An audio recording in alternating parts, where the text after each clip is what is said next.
So welcome to a new style of Ski or Die podcast called Truck Talks. Truck Talks! Truck Talks! We're driving to the gym right now, and I had the idea, well, we haven't been doing podcasts, and we want to get back into it, and this would be a great way to fill this time. So I hope you guys like it. Every once in a while, we have some cool conversations in the truck on the way to the gym, and we're like, damn, we should have recorded that. That might have been useful to somebody. And I was like, wait, we can do that. That is a possibility, and here we are. It's happening. So, main reason why we haven't been doing podcasts for the past, 10 to 12 months was because of burnout. So I wanted to touch on that topic. We wanted to talk about athlete burnout, just burnout in general, and how we cope with it, how we coped with it when we were burnt out at the end of last season, the 2024 Water Ski Pro Tour season, and just kind of shine some light on that not so sexy area of sport, and also about like balance and how we balance certain things in our lives. Yeah, and it might seem a little premature to talk about burnout at the beginning of a season when we're objectively feeling pretty good right now about our training load and events we've got coming up. Like, we're feeling pretty excited right now. But that's kind of the time to be wary of burnout, is well before you're starting to experience the symptoms, right? In any aspect of your life. One of the quotes that really helped me understand where I was at the end of last fall and into early winter was, every day that you keep pushing through burnout, you're just borrowing from tomorrow. That really made it very clear to me what burnout as an experience is like. And so we're having this conversation now because we are trying to set up the right framework for this season to avoid burnout if possible. And no plan is ever perfect, but I think it's really smart to have these conversations, and if I'm going to be corporate, set up guardrails for yourself. Yeah, I mean, it's really easy to get burnt out in skiing because the season's so long and you have to get so many reps under your belt. And also training, it takes a lot logistically and just through efforts. Like, we have to trailer the boat to the park. We have to drop it in. We have to drive for each other. So there's a lot of focus in the morning when we're training, and then also, traveling and competing. So it's easy to kind of get lost and get burnt out. I feel dread when I'm burnt out. Like, when I start to dread the training days, I know there's an issue because I just love skiing so much, and usually I'm really excited to train, and usually I have stuff I'm working on. So when it comes to when it did come to the end of the 2024 season, I feel like you and I both were just like, oh my God, we have to have a break. And to put some some context around it, you and I haven't really taken an off season off, like, ever. I've trained for 7 years, trained trying to be pro or as a pro for 7 years, and I have never taken any time off in the winter, or what you call the off season. And so that was a weird feeling. I almost felt like I was giving in to some force. I felt like it was something outside of my control saying, see, you are lazy, you do need rest, you need to take a break. And that was like really hard for me to cope with as well. I felt a lot of guilt around needing to have some time off. But I don't think we've had enough of a conversation around how long the Water Ski Pro Tour season has become. I work in professional sports, and whenever I speak to other athletes in other sports, they always comment on how long my season is and how not sustainable that is. So I think it'll be really interesting over coming years to see how that plays out and shakes out for the rest of the pro skiers. I'm sure everybody is already having conversations either with their team or, in their own head about how do I avoid getting burned out so I can participate as much as possible, as long as possible. Yeah, definitely. But different ways to have sustainable balance. Like, I feel like you just have to have the awareness first off, right? Yeah. So we were aware going into Miami Pro. Like, before, obviously, I got injured, so I couldn't ski. But before that even happened, we were both pretty much aware, we are burnt out. It's like, we definitely need to take time off after Miami Pro. And a lot of pros, they take, 1 to 2 months off every single off season, which I think is super smart.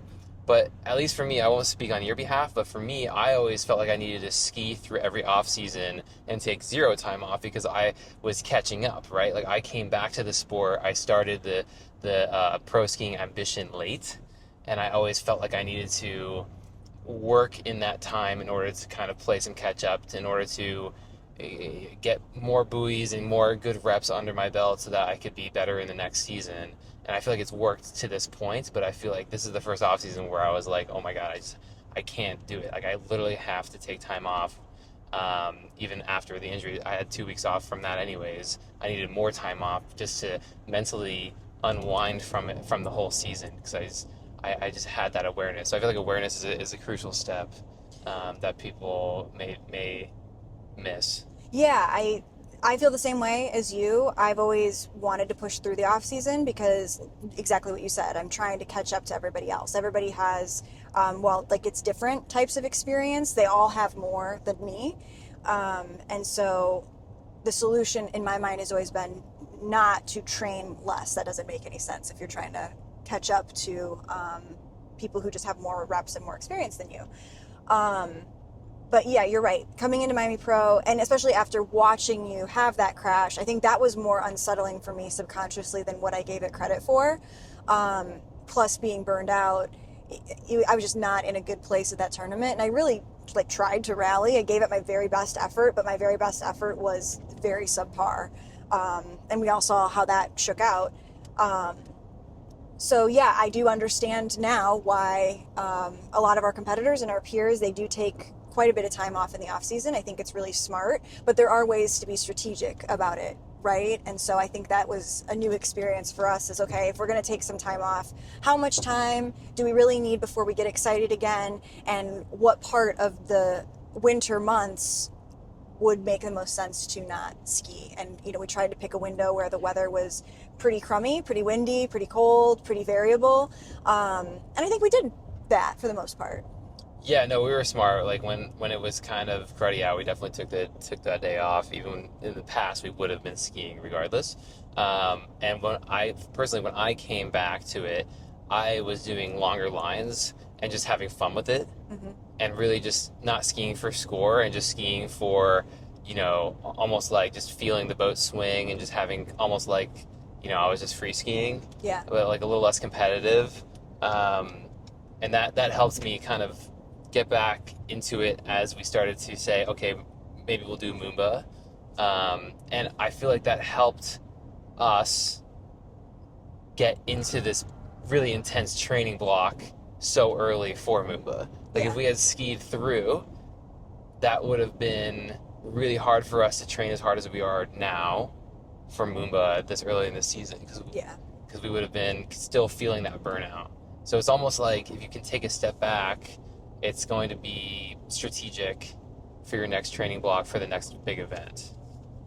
Yeah, I agree. And I think that, I don't want to focus too much on burnout, like that concept on this podcast. I'd rather talk about like getting out of it, like a more positive spin, right? Right. And so, for me, when I like when I knew I was inspired again, like when I found inspiration again to like be back on the water, it really stemmed from a place of curiosity again. And I think like towards the end of last season, I don't know what day it was, but I was no longer like curious about like anything. You had like no care in the world of like how what's the next step of getting better, what's the next technique. Yeah, I was You just didn't care. Yeah, I was making like really broad like sports generalizations, as we call them, like everybody does this and I'm the only one who does this, or everybody's skis look like this, and just really unintelligent commentaries, honestly.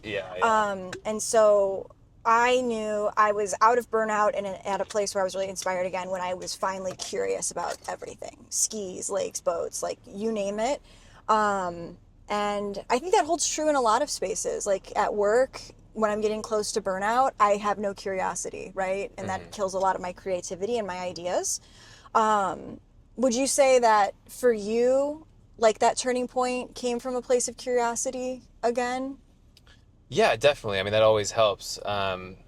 The season is so long; it almost ebbs and flows, Yeah. and that's why it's always great to have Chet available, because you can always go hang out with Chet and you don't have to ski with the guy. You can just listen to him talk, and you get super invigorated about the sport again because he's always got crazy ideas. He's always doing cool R&D stuff, Yeah. and I feel like having someone like that in your life is so key if you're trying to actually accomplish something like in the sport, or not even like, even if you just want to get back into it, or you want to not feel that way anymore. Having that person you can go to who will like get you back on the horse in like an organic way is so awesome and special. And I feel blessed to have Chet in my life to be able to kind of, I always know that I can go to him when I'm feeling that way and I'll bounce back, regardless of the situation, which is really cool. And that helped me early on in the pro career when I was just getting absolutely booty smacked at every single event I showed up at. I was just getting wrecked,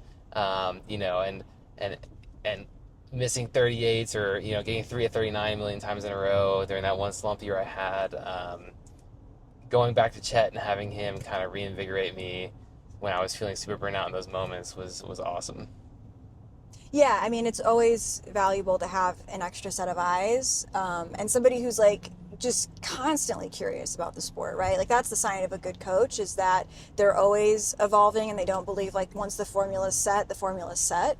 And so, yeah, I agree. I think it took me a little longer to get back down like two chets and like, okay, let's go ski and I'm over this. Um, but, looking ahead at how we want to prevent burnout, if that is something that can be done. We've already had conversations about after Moomba because we've been training so intensely for this tournament. The idea of taking a few days off, a handful of days off after we get back from Moomba, which makes sense, like with, missing a bit of work, and the international travel. Like obviously there's going to be a lot of jet lag and everything, and we'll want to get settled back in. But I think it's also for the mental break, right? So I think that's something that we're going to explore throughout this very lengthy season because we're doing Moomba. I think we're going to do some LCQs if we're feeling up for it. We're both qualified for Worlds as far as I know. So Yeah. it's going to be another long kind of heavy hitting year. And I don't want to get to the end of the fall and not love the thing that I love to do. Yeah, and to add on that, I watch a lot of CrossFit, obviously, and CrossFit's super interesting because you can't really take too many breaks because you'll lose your fitness, and it's so competitive. They almost have to have their VO2 max just like crazy high at all times, and if you lose it, like that could be a huge detriment to your competitiveness in the sport. And so it's interesting to see how they do it, but it seems almost like when they start to end a competition or they need a kind of a lull or a break, they'll continue to train, but they'll like lower the intensity. Yeah. That's a cool concept. And I've also kind of utilized that this winter, kind of before the intense Moomba stuff started to happen. I would have days where I felt tired in the morning or I didn't feel like I really wanted to train hard that day. I would just do like 38s, Yeah. right? Like I would just go with like 32, 35 and then just run however many it would be, 438s, and then go back to the dock. And I feel like I got a lot out of those sessions. One, because I was preserving my body and my mind, because I wasn't going too hard. And then two, I was able to work on like a lot more kind of almost calm technique things because it was just 38s, like it wasn't 39, so the intensity wasn't up. I wasn't going to be taking any slack hits. I kind of like had the ultimate confidence that I was going to run the pass. So also another thing you could do is just kind of lower the intensity. If you want to get out on the lake but you're feeling burnt out, you could always just lower the intensity and run longer lines instead of hitting your head against the wall on your hardest pass every single set. Well, I think you're right on in that's might be a good way for some people to start their season, right? If you ended on a low note like I did and you don't have the luxury of skiing through the winter, so like your last memory from last season is that was not a good tournament for me, or maybe your last handful of sets you weren't thrilled with how they went and you're already dreading the spring, or you're dreading spring tournament season because of the unknown, because you can't train right now. The idea of training some of your earlier passes from a place of curiosity and from a place of really just enjoying those passes and optimizing them as much as possible before moving down the line or increasing the speed could be a really great starting point for a lot of people, because I'm absolutely certain that there are people who ended their tournament season last year and were not thrilled. and maybe they had some good stuff during the year. Like I had a lot of stuff I'm really proud of from last season. It was probably my best season in an overall sense. But yeah, Miami was a disaster for me. And so, what advice would you give somebody who maybe they're really disappointed with where their season culminated last year? How would you tell them to kick off the 2025 season? Yeah, it's tricky. I mean, you definitely have to digest what occurred, right? You can't ignore it. But then you also have to have a hard stop with yourself and say, okay, I'm going to move forward now. So you have to, it's almost like a grieving process, as silly as that sounds. It is important to really, fulfill each step. So you do have to, like, 100% digest what occurred, and then you can tell yourself, okay, I kind of visualize what happened. It sucked, but now I can move forward. And then once you start to move forward, you get your buddy who's going to be super invigorating, or your coach, and you get the sparked again, and then you go to work. And I feel like that's kind of the way I've always done it. And I've had some hard end seasons. Most of the time I think it's a hard end season, but that's the way I've done it. Yeah, I think that that's a good point. You have to digest it. I completely agree. I had to acknowledge that I was burned out first, because there was how many days where I went out to the lake and I was like, this is going to be the set where I feel normal again. Right. Right? And then it didn't. You're trying to force it. Yeah. And so I had to acknowledge, like, this is the space I'm in right now, and I don't like it, and I don't want to be here forever, but doing the same thing over and over again is not going to fix this. And I think with that, like, there comes a degree of patience, right? Like, you have to be patient with yourself. You have to be patient with those around you, because they're going to try to help, but they don't know what's going on inside your head. So, again, like, as I always say, coming from a place of gratitude for those in your life around your skiing will always render better results. But ultimately, remember that your skiing is very formulaic. There is a combination of ski settings, ZO, letter, and number, and technique things that you work on that when they're closer to being where they need to be, the pieces all start falling into place and you start feeling like you know what you're doing. And I would encourage you to really look back at last season, when you were skiing in a way that you were happy with, either by feel or maybe it was by scores, depending on how you spend your summer, and really look at, like, what was that formula. And if you're not somebody who documents things, this might be the year to start, writing down water temperature and air temperature and wind direction and letter and number and fin settings, and checking those consistently. Those are all just data points to help you create some parameters around what formula works best for you in your skiing. And granted, all those data points change over time because of weather variability.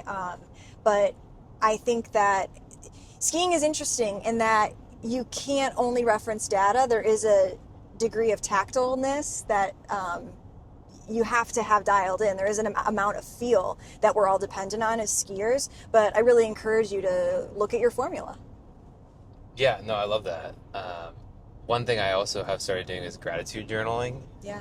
As silly as it sounds, I kind of copied that from Noah Olson, a CrossFitter, and it is super eye-opening, because when you start in the morning to write down what you have gratitude for in your life, it starts your day on such a high note, and it makes you a little bit more optimistic and kind throughout the day. And it's helped me specifically with these feelings of burnout and dread.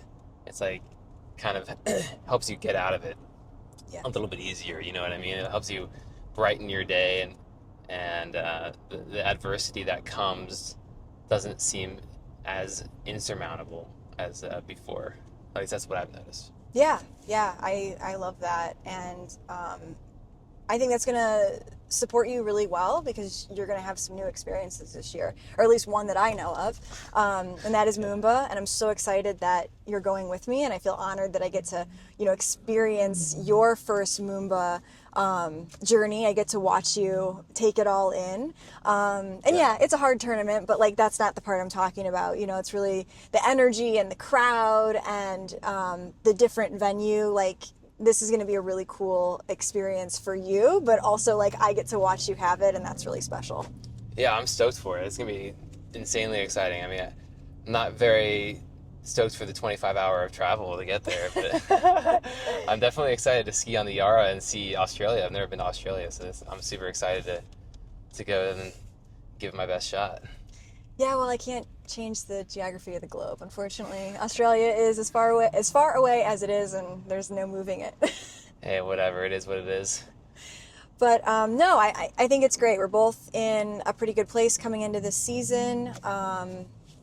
We're both trying to grow and stay curious, and it's going to be a lengthy season, and we're going to take it slow and take it event by event. I think that's a new kind of balance for us, right? Is bringing the intensity when it makes sense, and then taking care of all that human real life stuff when we have gaps, and we can and we should. So, always learning, always growing, always evolving. Who knows, in 7 to 8 more years, maybe we'll have a totally different perspective on all this. In 7 or 8 years, I can guarantee you we'll have a different perspective, but at least I hope so. Holy crap. All right, well, we got to wrap up. We're about to hit the gym. We're almost there. So, I hope you enjoyed. Yeah, your first truck talk. First episode. Hopefully the audio quality is good. And we're going to put these on YouTube. So if you want to watch us sit in a truck and talk about all of this, it'll be there too. All right. Ski or die. Stevie and Elizabeth signing off. Thanks, guys.